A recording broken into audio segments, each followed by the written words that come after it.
प्रधानमंत्री ने अर्थव्यवस्था की मजबूती के लिए स्थानीय उत्पादों को वैश्विक पहचान दिलाने पर जोर दिया है।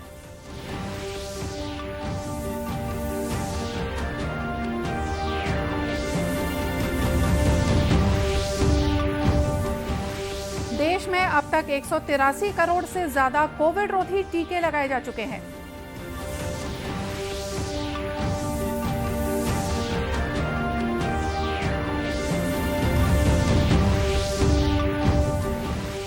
भिलाई के मैत्री बाग में 17 काले हिरणों के मौजूद होने से बढ़ा आकर्षण।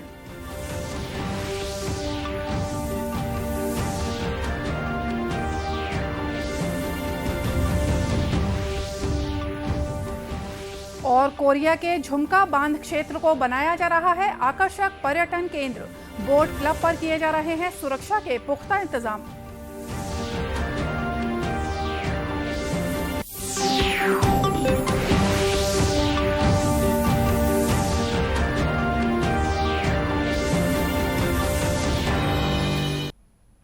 नमस्कार, आप देख रहे हैं दूरदर्शन समाचार। मैं हूं मोनिका शर्मा और आइए अब देखते हैं समाचार विस्तार से।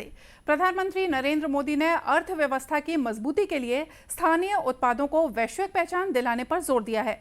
आकाशवाणी से मन की बात कार्यक्रम में उन्होंने कहा कि अब भारत के उत्पाद दुनिया के हर नए बाजार में पहुंच रहे हैं। उन्होंने कहा कि स्थानीय उत्पादों को समर्थन देकर उन्हें हम ग्लोबल बना सकते हैं। प्रधानमंत्री ने देश का निर्यात लक्ष्य 100 अरब डॉलर तक पहुंच जाने को बड़ी उपलब्धि बताते हुए लोगों से अपील की कि वे स्थानीय उत्पादों को वैश्विक स्तर पर ले जाने का प्रयास करें ताकि भारतीय उत्पादों की प्रतिष्ठा और बढ़ सके। श्री मोदी ने कहा कि भारत में बने उत्पादों की मांग दुनिया भर में बढ़ रही है। इससे पता चलता है कि भारत की आपूर्ति व्यवस्था मजबूत हो रही है। प्रधानमंत्री ने कहा कि इनके कठिन परिश्रम की बदौलत ही देश ने 400 अरब डॉलर का निर्यात लक्ष्य हासिल किया है।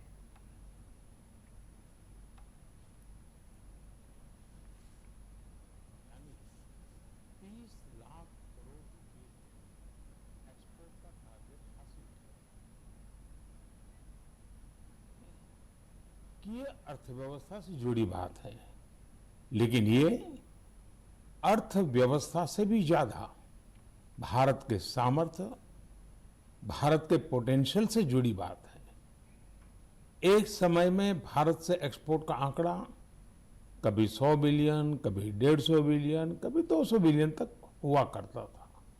अब आज भारत 400 बिलियन डॉलर पर पहुंच गया है।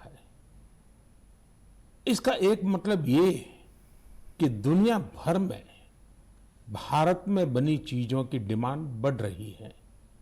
दूसरा मतलब ये कि भारत की सप्लाई चेन दिनों दिन और मजबूत हो रही है। श्री मोदी ने हाल ही में पद्मश्री पुरस्कार ग्रहण करने वाले बाबा शिवानंद की चर्चा करते हुए कहा कि हर किसी को 126 वर्ष की उम्र में योग से उनकी स्फूर्ति को देखकर आश्चर्य होता है।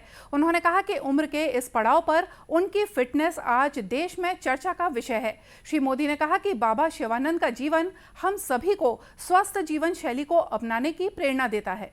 सम्मान समारोह में आपने बाबा शिवानंद जी को जरूर देखा होगा।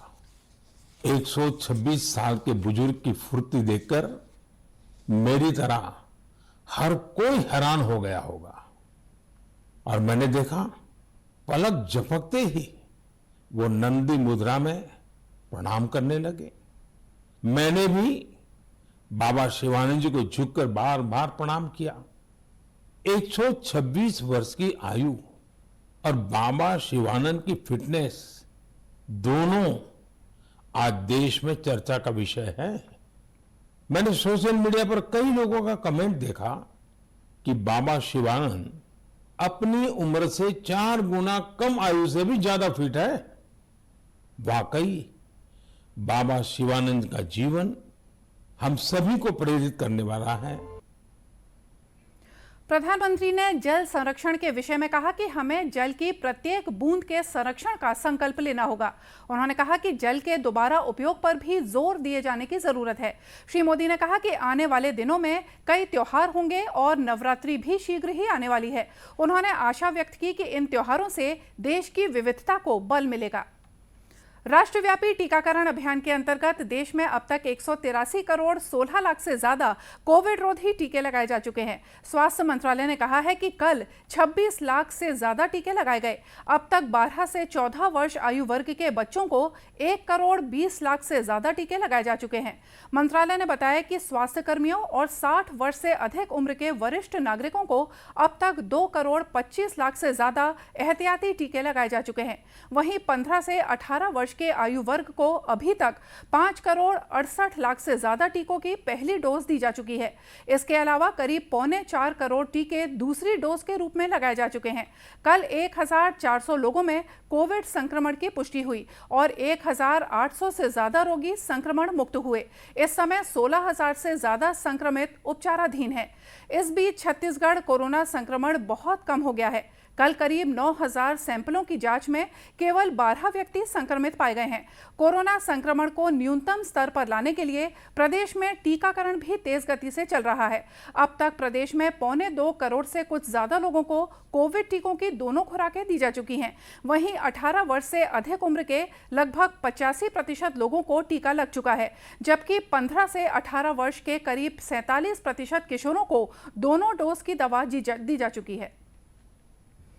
प्रधानमंत्री नरेंद्र मोदी परीक्षा पे चर्चा कार्यक्रम में आगामी 1 अप्रैल को नई दिल्ली के तालकटोरा स्टेडियम में विद्यार्थियों, अभिभावकों और शिक्षकों के साथ बातचीत करेंगे।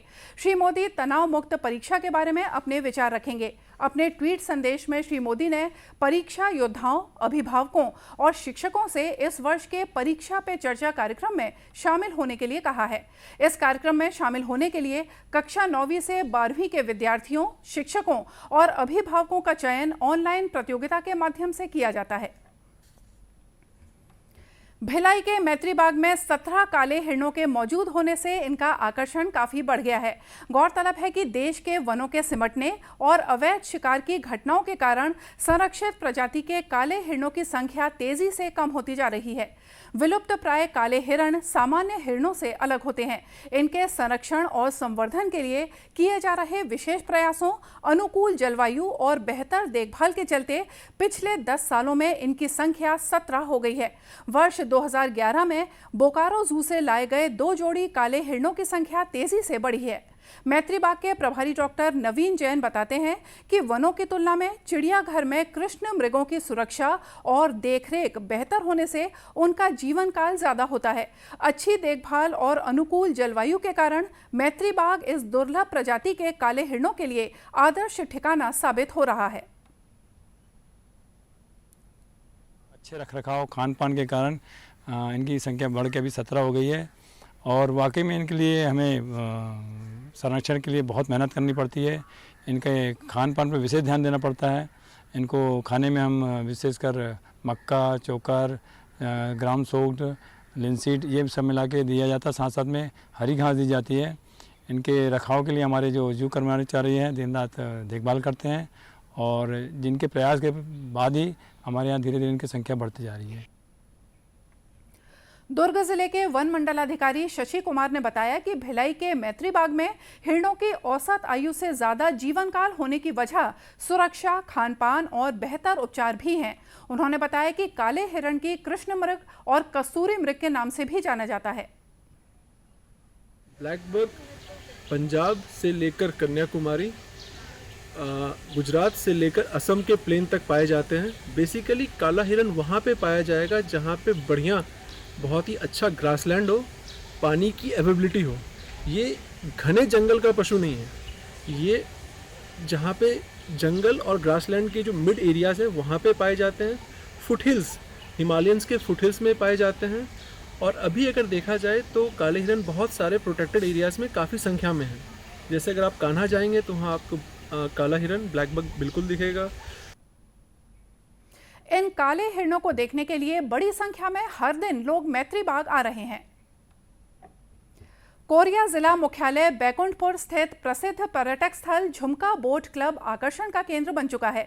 दूर दूर से सैलानी यहां पहुंचते हैं। खासकर विशाल आकार की मछली पर्यटकों के आकर्षण का केंद्र बनी हुई है। जिला प्रशासन की पहल से इस नए पर्यटन स्थल को सुसज्जित करने के लिए बढ़ावा देने का कार्य किया जा रहा है। साथ ही जलाशय में सैलानियों की सुरक्षा के लिए पर्याप्त व्यवस्थाएं की गई हैं। इसके लिए आपदा प्रबंधन की टीम लगातार मॉक ड्रिल के तहत अभ्यास करती रहती है। जिले के आपदा प्रबंधन अधिकारी SN बोरवणकर ने बताया कि झुमका बोट क्लब में सभी आधुनिक उपकरणों के साथ मॉक ड्रिल अभ्यास किया जाता है। चूंकि कोरिया जिले के विभिन्न जलाशयों और झीलों के पास जल आपदा से जुड़ी घटनाएं घट चुकी हैं, इसलिए यहां सुरक्षा के विशेष इंतजाम किए गए हैं। उन्होंने बताया कि रामानुज सागर में बने झुमका बोट क्लब को पर्यटन केंद्र के रूप में विकसित करने की योजना बनाई गई है। इसके तहत झुमका बांध के बीच के टापू को शानदार आइलैंड के रूप में विकसित किया जा रहा है। इस टापू पर पिकनिक करने के लिए लोग अक्सर आया करते हैं। इस पर्यटन केंद्र के आसपास परिवहन और आवास की सुविधाएं भी उपलब्ध कराई जा रही हैं। 23वीं सब जूनियर राष्ट्रीय तलवारबाजी प्रतियोगिता रायपुर में चल रही है। केंद्रीय खेल और परिवार कल्याण मंत्रालय और प्रदेश के खेल विभाग द्वारा आयोजित इस प्रतियोगिता में 23 राज्यों के 500 से ज्यादा खिलाड़ी और पदाधिकारी भाग ले रहे हैं। छत्तीसगढ़ तलवारबाजी संगठन के वरिष्ठ उपाध्यक्ष अजीत पटेल ने बताया कि कोरोना संक्रमण को देखते हुए सभी खिलाड़ियों और पदाधिकारियों के लिए सुरक्षा के इंतजाम किए गए हैं। उन्होंने बताया कि इस प्रतियोगिता के सफल संचालन के लिए भारतीय तलवारबाजी संघ के करीब 150 प्रशिक्षक, प्रबंधक और तकनीकी अधिकारी भी आए हुए हैं। हमारे 23 स्टेट से, पूरे भारत के 23 स्टेट से लगभग 650 प्लेयर्स, उनके ट्रेनर्स और कोचेस, रेफरीज वगैरह यहाँ पे आए हुए हैं। और ये कार्यक्रम खेल का जो आयोजन है 3 दिनों का है, ये हम आयोजन यहाँ पे कर रहे हैं। प्रतियोगिता में भाग लेने के लिए पहुंचे कुछ खिलाड़ियों ने बताया कि इस प्रतियोगिता में प्रदर्शन के आधार पर एशियाई और अंतर्राष्ट्रीय स्तर की अन्य प्रतियोगिताओं में भाग लेने के लिए श्रेष्ठ खिलाड़ियों का चयन किया जाएगा। खिलाड़ियों ने छत्तीसगढ़ की राजधानी रायपुर में हो रही इस प्रतियोगिता के लिए की गई व्यवस्थाओं को संतोषजनक बताया। मैं फॉइल फेंसिंग खेलती हूँ। मुझे मेरे पापा ने और मेरे कोच ने तैयार किया। उनका नाम राजीव कुमार है और उन्होंने मुझे सारी कोचिंग दी है एंड उनकी वजह से ही मेरा मेडल आया है। DAV police public school police line में हमारी एकेडमी चलती है। मुझे दीपक सर ने और दिनेश सर ने कोचिंग दी है और दीपक सर मुझे DAV पुलिस पब्लिक स्कूल में सिखाते हैं। इस प्रतियोगिता में उत्कृष्ट प्रदर्शन करने वाले खिलाड़ियों को केंद्र सरकार के खेलो इंडिया अभियान के तहत अंतर्राष्ट्रीय स्पर्धाओं के लिए तैयार किया जाएगा। आज़ादी के लिए भारत का संघर्ष आधुनिक विश्व के महानतम संघर्षों में से एक है। दूरदर्शन समाचार इतिहास की धारा बदलने वालों की झलक रोजाना आपके लिए लेकर आता है। आज की इस कड़ी में हम बात कर रहे हैं राष्ट्रवादी लक्ष्मी N मेनन के बारे में। मेनन को भी याद कर रहे हैं। उनका जन्म 27 मार्च 1899 को केरल के तिरुवनंतपुरम में हुआ था। एक समर्थ शिक्षिका, वकील, राजनीतिज्ञ और सामाजिक कार्यकर्ता लक्ष्मी गांधीवादी विचारों से प्रभावित थी और हमेशा खादी ही पहनती थी। लक्ष्मी उच्च शिक्षा के लिए इंग्लैंड गई। 1927 में वे विद्यार्थी प्रतिनिधि मंडल के सदस्य के रूप में सोवियत संघ की 10वीं वर्षगांठ समारोह में भाग लेने के लिए मॉस्को गयी। मॉस्को में वे पंडित जवाहरलाल नेहरू से मिली, जिन्होंने उन्हें राजनीति में आने की सलाह दी। महिलाओं से संबंधित मुद्दों में लक्ष्मी की गहरी रुचि थी। अखिल भारतीय महिला सभा AIWC के गठन में उन्होंने महत्वपूर्ण भूमिका निभाई।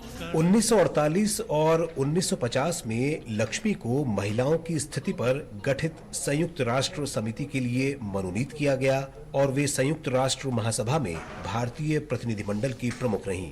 वे विदेश विभाग में स्वतंत्र प्रभार सहित राज्य मंत्री बनाई गयीं। त्रिवेंद्रम में थुम्बा इक्वेटोरियल रॉकेट प्रक्षेपण केंद्र की स्थापना में उनका महत्वपूर्ण योगदान रहा।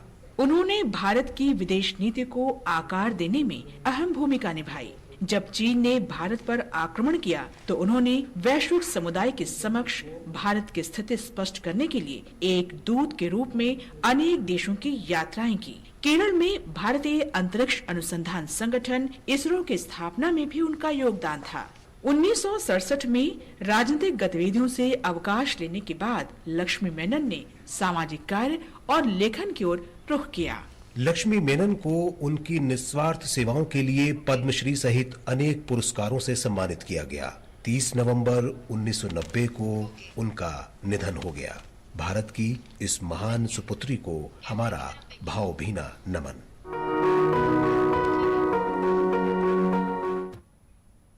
और इसी के साथ ये समाचार बुलेटिन यहीं समाप्त हुआ। नमस्कार।